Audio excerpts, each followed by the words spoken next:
నీళ్లు, సముద్రంలోకి పోయే నీళ్లు నేను తీసుకుపోతానంటే దాన్ని కొంతమంది ఒక పార్టీ రాజకీయం చేస్తే వాళ్ళు చేశారు కాబట్టి మేము చేయకపోతే వెనకబడిపోతామని ఇంకొకరు మాట్లాడే పరిస్థితికి వచ్చారు. ఇది మంచిది కాదు.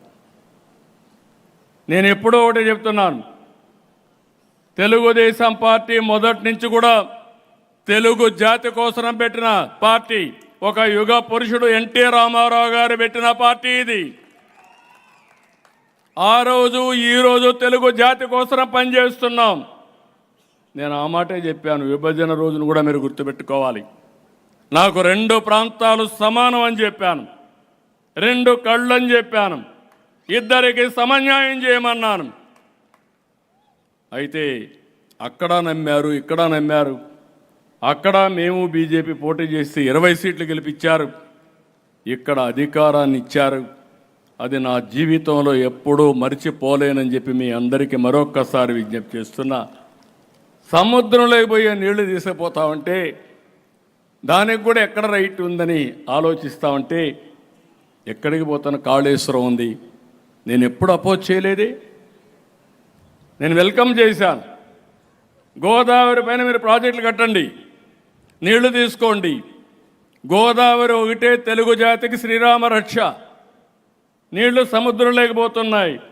100 సంవత్సరాల చరిత్ర, 1000 టీఎంసీ నీళ్లు సముద్రంలోకి పోతున్నాయి. నా కోరిక ఇదే కాదు, గంగా కావేరి నదులు అనుసంధానం చేయాలి. ప్రధానమంత్రి నరేంద్ర మోడీ గారి కంటే ముందు వాజ్పేయి గారు ఒక టాస్క్ ఫోర్స్ కూడా వేశారు. నేను ప్రధానమంత్రి గారి దృష్టి తీసుకొచ్చినప్పుడు ముందు ఇంట్రా రివర్ లింక్ చేద్దాం, విత్ ఇన్ ది స్టేట్స్ అన్నీ కంప్లీట్ చేద్దాం. ఇది పూర్తయితే నేను గుజరాత్లో కూడా చేశాను, మీరందరూ కూడా స్టార్ట్ చేయండి. ఇది పూర్తి అయిన తర్వాత నేషనల్ లెవెల్లో రివర్స్ లింకేజ్ ఈజీ అవుతుందని ప్రధానమంత్రి గారు కూడా చెప్పే పరిస్థితి వచ్చారు. నేను చాలాసార్లు చెప్పాను, రాజకీయ నాయకులకి పాజిటివ్ థింకింగ్ ఉండాలి. ఈరోజు నరేంద్ర మోడీ గారు ఉన్నారు, మనం అందరం ఆలోచిస్తున్నాం. సరైన సమయంలో దేశానికి సరైన నాయకుడిగా నరేంద్ర మోడీ రావడం ఈ దేశం అదృష్టం అని మరొక్కసారి మీ అందరికీ విజ్ఞప్తి చేస్తున్నా. ఏదో నేను పోవడానికి చెప్పడం లేదు. ఒక సుస్థిరమైన పాలన, అభివృద్ధి, సంక్షేమం, సుపరిపాలన ద్వారా దేశాన్ని ముందుకు నడిపిస్తున్నారు. అందులో భాగంగా నా కోరిక కూడా ఉంటుంది. నా కోరిక ఆయన దేశాన్ని నడిపిస్తే నేను తెలుగు జాతిని అగ్రజాతిగా తయారు చేయాలనేది నా లక్ష్యం.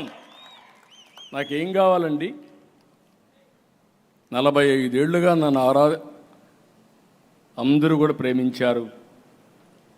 తెలుగు జాతి చరిత్రలో మీరు చూస్తే మన నాయకుడు ఎన్టీ రామారావు గారికి మీరు చూసినప్పుడు ఎప్పుడు కూడా తిరుగులేదు ఆ నాయకుడికి. ఆయన అనుకుని జరిగింది. 9 నెలల్లో పార్టీ పెట్టాడు, అధికారానికి వచ్చాడు. దేశ స్థాయిలో అన్ని పార్టీలను కలిపి ప్రత్యామ్నాయాన్ని ఏర్పాటు చేసే పరిస్థితికి వచ్చాడు. తెలుగు దేశం పార్టీకి ఒక చరిత్ర సృష్టించిన వ్యక్తి ఎన్టీ రామారావు గారు. అలాంటి నాయకుడి తరపున ఆయన చూసినప్పుడు ఇంకో పక్క ఈ రాష్ట్రంలోని పివి నరసింహరావు గారు వచ్చి ఈ దేశాన్ని దశ దిశ మార్చే విధంగా రిఫార్మ్స్ తీసుకొచ్చాడు. కానీ ఈరోజు నాకు 45 ఏళ్లుగా ప్రజలు అభిమానించారంటే ఇది నా పూర్వజన్మ సుకృతం కాకుండా ఏంటని అడుగుతున్నా. నాకేం కావాలని అడుగుతున్నా. నాకేం అవసరం లేదు. జాతి ప్రయోజనాలే నా ప్రయోజనం, రాష్ట్ర ప్రయోజనాలే నా ప్రయోజనం. అందుకే మళ్ళీ విజ్ఞప్తి చేస్తున్నా, తెలంగాణలో కూడా సముద్రంలోకి పోయే నీళ్లు కరువు ప్రాంతాన్ని తీసుకుపోతే ఎవరు బాధపడక్కర్లేదు. దానికి అందరం కూడా ఆలోచించాల్సిన అవసరం ఉంది. పదే చెప్పాను, కాళేశ్వరం మీరు అభివృద్ధి చేశారు, చాలా మంచి పని చేశారు. ఇంకా కూడా ఎక్కడన్నా ఉంటే మీరు నీళ్లు తీసుకోండి. అక్కడి నుంచి మిగిలిన నీళ్ళు ఇక్కడికి వస్తాయి. రాజమండ్రి చివరి ప్రాంతంలో ఉంది. రాజమండ్రి దాటితే అవి సముద్రంలోకి పోతాయి తప్ప ఎవరు ఉపయోగించుకోలేరు. మొన్న కూడా మనం చూసాం, విజయవాడ మొత్తం ముంపుకు గురైంది. పైన పడిన వర్షాలన్నీ ఒక తెలంగాణనే కాదు, కర్ణాటక, మహారాష్ట్రలో పడితే వాళ్ళు అక్కడ ప్రాజెక్టులు నిలబెట్టుకోలేకపోతే ఆ నీళ్లు మనకు వచ్చి ఇక్కడ ముంపుకు గురయ్యే పరిస్థితి వచ్చింది. అందుకనే లోయర్ రైపేరియన్ స్టేట్కి ఎప్పుడూ అధికారం ఉంటుంది. వీలైతే ఆ నీళ్లు వాడుకునే అవకాశం, అలాంటి నీళ్లు వాడుకుంటున్నాం తప్ప అది అందరికీ లాభం. రేపు అవసరమైతే మనం ఈ నీళ్లు తీసకపోతే ఇంకొక 20 టీఎంసీ 30 టీఎంసీ వాళ్ళు కావాలంటే అక్కడ కూడా వాడుకునే అవకాశం వస్తుంది.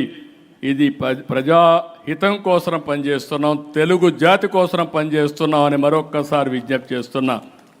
కాబట్టి ఇలాంటివి అప్పుడప్పుడు మన అభిప్రాయాలు కూడా చెప్పకపోతే వీళ్ళందరూ అనుకుంటారు ఏదో వాళ్ళు చెప్పిందే రైట్ అని కూడా అనుకునే ప్రమాదం ఉంటుంది.